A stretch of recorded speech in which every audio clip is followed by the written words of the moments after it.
In 2015, Selena Gomez was diagnosed with lupus, an autoimmune disease that began attacking her kidneys and led to life-threatening complications. By 2017, her condition had worsened to the point where she required a kidney transplant to survive. Her close friend Francia Raisa volunteered to donate one without Selena even asking, and while the transplant initially appeared to be successful, Gomez suffered a serious complication when the new kidney twisted inside her body, cutting off blood flow. Doctors had to perform emergency surgery, using a vein from her leg to construct a new artery to save the organ. The experience left her with lasting physical and emotional scars, and although it deepened her bond with Raisa at the time, their relationship later became strained, reportedly because of Selena's drinking habits following the surgery, which Raisa felt was disrespectful to her and even dangerous, considering the seriousness of the surgery and the need to protect the donated organ.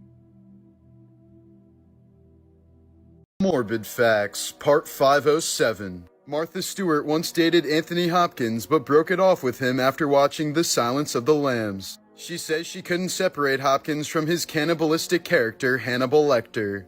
RFK's assassin Saran Saran is still alive today and has been denied parole 17 times. According to historians, we would have a lot more Egyptian mummies intact today if so many of them weren't eaten during the Victorian era. People used to believe that the ground-up corpses of ancient Egyptians could cure different ailments. Harvey Weinstein reportedly had gangrene around his private area, giving his shaft a Frankenstein look that appeared as if it was chopped off and sewn back on. His ghoulies were also removed during treatment of his gangrene, leading to several of his victims suspecting that he was intersex.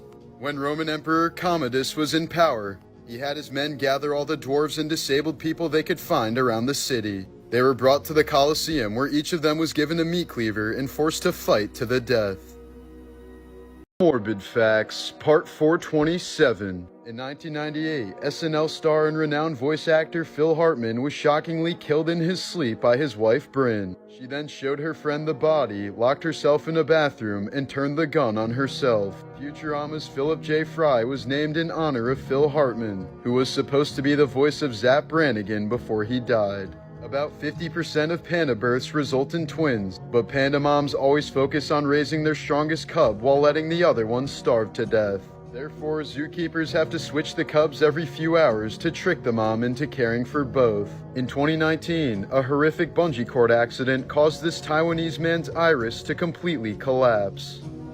The father of physics, Max Planck, lived a life that was filled with tragedy. His wife died young, his oldest son died in World War I, his two twin daughters both died while giving birth, and his second son was executed by Nazi Germany because of a failed assassination attempt on Hitler. Baseball legend Mickey Mantle lived much of his life believing he was destined to die young, since most men in his family had died of Hodgkin's disease before their 40s. This belief caused him to develop a self-destructive lifestyle filled with alcoholism, womanizing, and constant risk-taking under the assumption that he wouldn't live past 40. He routinely drank before, during, and after games, eventually destroying his liver to the point of requiring a transplant at age 63. The surgeon who performed the transplant later said that Mantle's body was in as bad a shape as any I've ever seen. Haunted by guilt, depression, and the belief that his family was cursed, Mantle spent his final years seeing visions of dead relatives and publicly warning his young fans not to look up to him. He later said that if he hadn't abused alcohol for so many years, he could have been twice the player he already was. Just before dying of liver cancer and cirrhosis in 1995, Mickey famously said, "If I knew I was gonna live this long, I'd have taken better care of myself."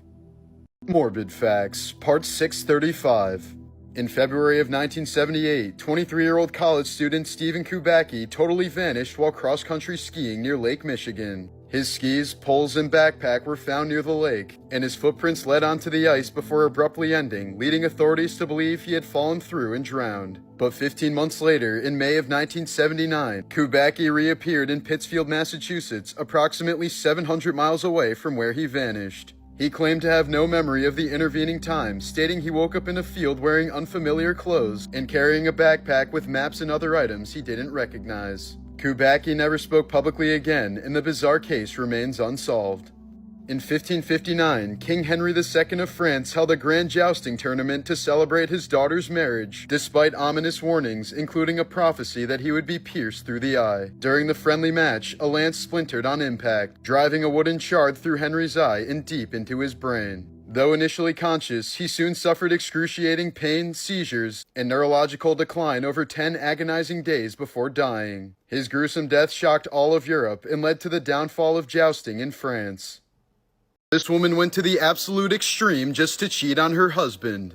In 2016, California woman Sherry Papini suddenly vanished after going out for a jog. Just as her husband and 2 little kids were losing hope, 3 weeks later, Sherry was miraculously found alive by the side of a highway. She was tied up with a bag over her head, had a broken nose, was badly emaciated, and covered in bruises. Sherry claimed that 2 Hispanic women had abducted and tortured her, but she was never able to see their faces. The local community quickly rallied behind her, even offering donations to aid in her recovery. But behind the scenes, law enforcement was skeptical of Sherry's claims. They eventually found DNA on her clothing that matched her ex-boyfriend James Reyes, who had no choice but to admit that the story was a complete hoax. Papini had faked a kidnapping, severely beat herself up, and lied to federal agents, all just to spend time with her ex-boyfriend without her family finding out. Her husband divorced her the day she was arrested, while she was sentenced to 18 months in prison in order to pay $300K to the state. Gary Coleman became a massive star as a child on Different Strokes, earning him millions, but his parents and business advisor embezzled most of his fortune over the years. Once he turned 18, he sued them and won a measly $1.3 million settlement, by which point his career had faded and the medical bills were racking up. As an adult, Coleman struggled financially and battled constant health issues from congenital kidney disease, the condition that resulted in his 4'8" height due to the medications used to treat it when he was a child. His final years were marked by bitterness toward Hollywood and especially his parents. He once said, "If I had the choice, I wouldn't be famous. I'd be a happy, healthy, regular guy." When he suffered a fatal brain hemorrhage after a bad fall in 2010, Coleman had written in his will that he wanted no funeral, no wake, and that his parents should not be informed about or allowed to attend any memorial services held in his honor. Morbid Facts, Part 639. While filming in Atlanta in 2023, Jamie Foxx suffered a sudden life-threatening stroke brought on by a brain bleed. The exact cause was never publicly revealed, fueling widespread speculation. Foxx blacked out for 20 days and required emergency brain surgery to save his life. When he finally woke up in a wheelchair, unable to walk or speak, doctors warned him this will be the toughest year of your life. Foxx later described seeing a terrifying hot tunnel and admitted he came within inches of death. He had to relearn basic functions and now calls the experience a brutal reminder of life's fragility. In 2010, 24-year-old Australian woman Phoebe Hanjuk was found dead at the bottom of a trash compactor after somehow plunging feet first down a narrow 12th-floor garbage chute. Experts argued the act would have been virtually impossible without assistance, yet her death was ruled accidental and no one was charged. In 2010, a woman tried to smuggle a live, drugged-up tiger cub through a Bangkok airport, hidden inside her checked suitcase among several plush toy tigers. Security only discovered it when an x-ray revealed bones and a tiny beating heart among the pile of lifeless toys. The cub, barely hanging on to life, was rescued and later rehabilitated by a wildlife protection center. Morbid Facts, Part 477. In 2016, a man who'd been continuously stalking Miranda Cosgrove apparently plotted to murder her. For 3 days, the stalker had been burying various weapons in Cosgrove's backyard, including knives and a rope.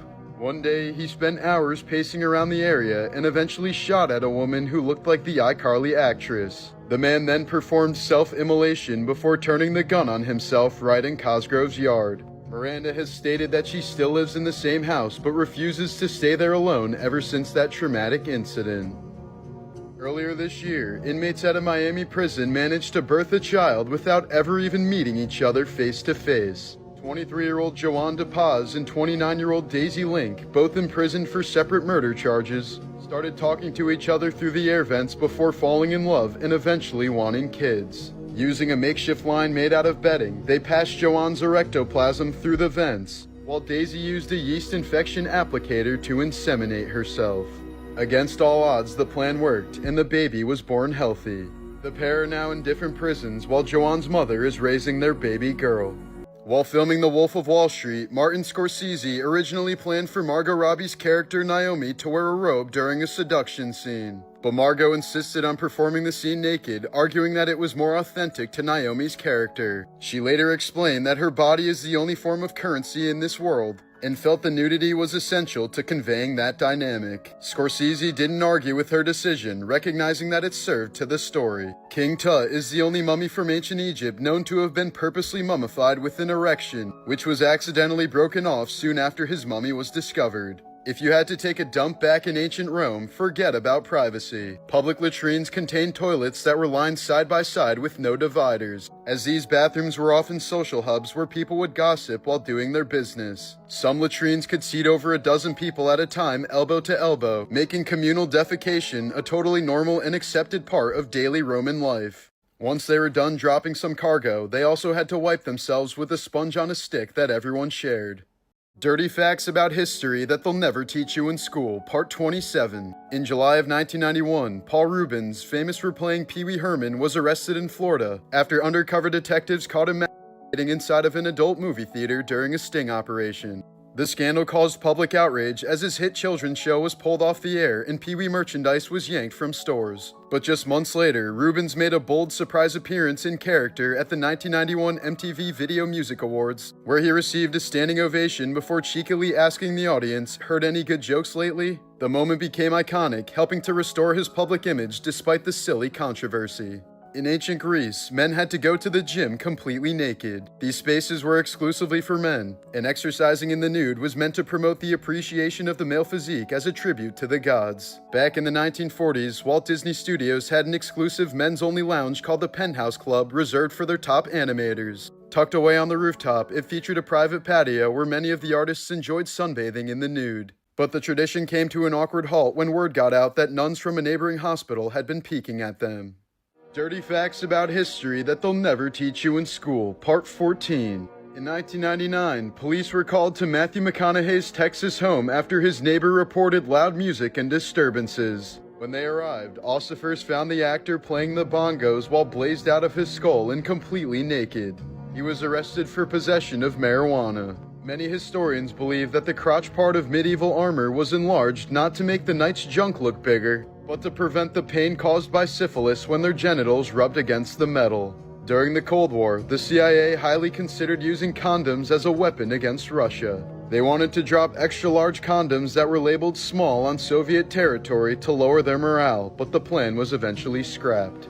King Philip V of Spain and his court were known to play a game that translated to the imperturbable. A bunch of naked men would sit around a table covered by a cloth, while a lady underneath the table would put her mouth around one of their willies. The rest of the players would have to guess who was receiving it, and if their guess was correct, the player who was getting socked would have to leave the game. The game was won by the player who could climax without any of the other players noticing. Apparently, this game was very popular among French nobility in the 18th century. In 1991, Eric Clapton's 4-year-old son Connor was visiting his mother's apartment in a New York City skyscraper. The building was undergoing maintenance, and a janitor left a window open without a safety guard on the 53rd floor. While playing, Connor ran toward the window, which was floor to ceiling, and fell 49 stories to his death. Despite the negligence, no criminal charges were filed against the worker responsible. At the time, Eric had just begun to build a relationship with Connor after years of struggling with addiction. Completely devastated, Clapton channeled his grief into writing Tears of Heaven, one of his most popular songs to this day.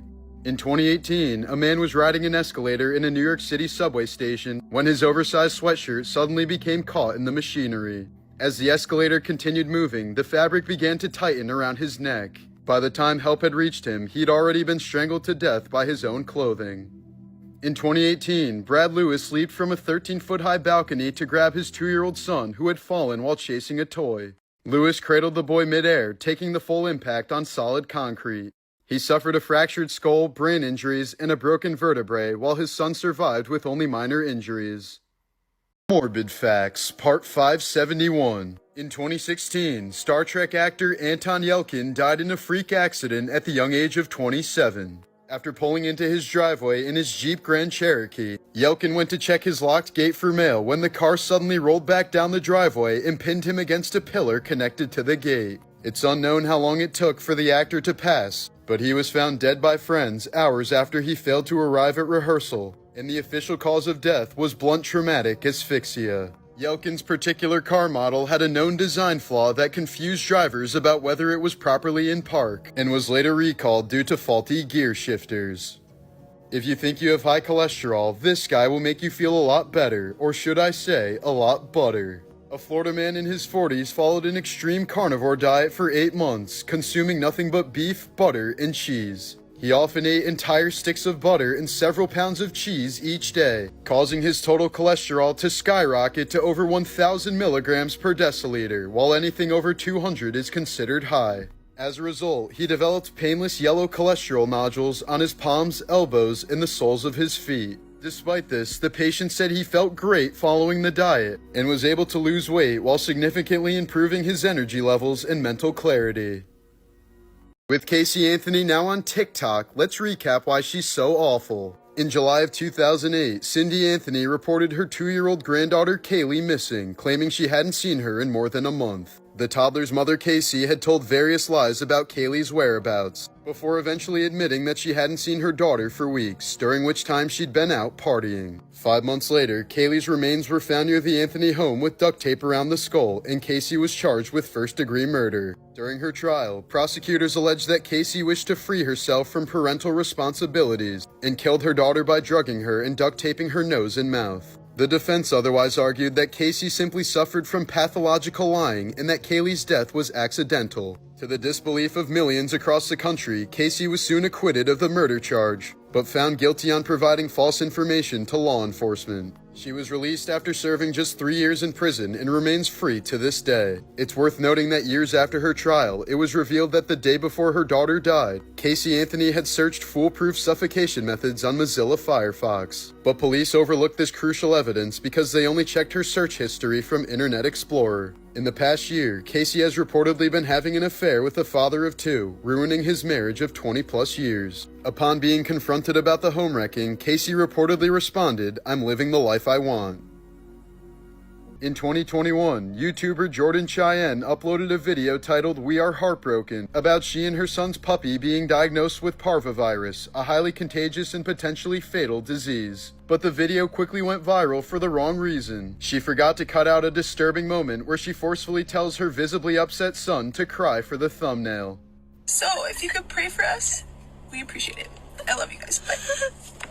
Come here. Come closer for the video. Come closer. Come closer. Come closer. Put your head right here. Come closer. Closer down. Put your head down here.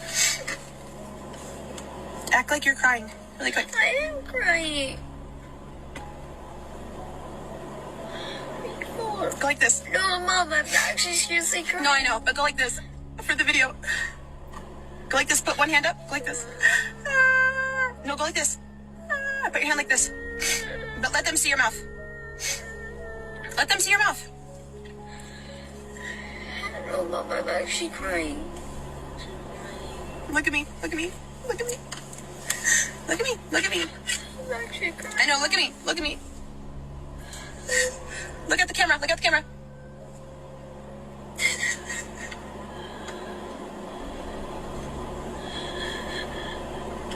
Okay. It's okay. It's okay. It's over. It's over. It's over. The footage quickly sparked widespread outrage for obvious reasons. Cheyenne deleted the video, issued a public apology, and claimed she would no longer include her son in future videos. She then took a break from YouTube, returning 5 months later with a tone-deaf comeback video focused more on how the scandal affected her life. Many criticized her for playing the victim instead of taking real accountability for exploiting her child's distress.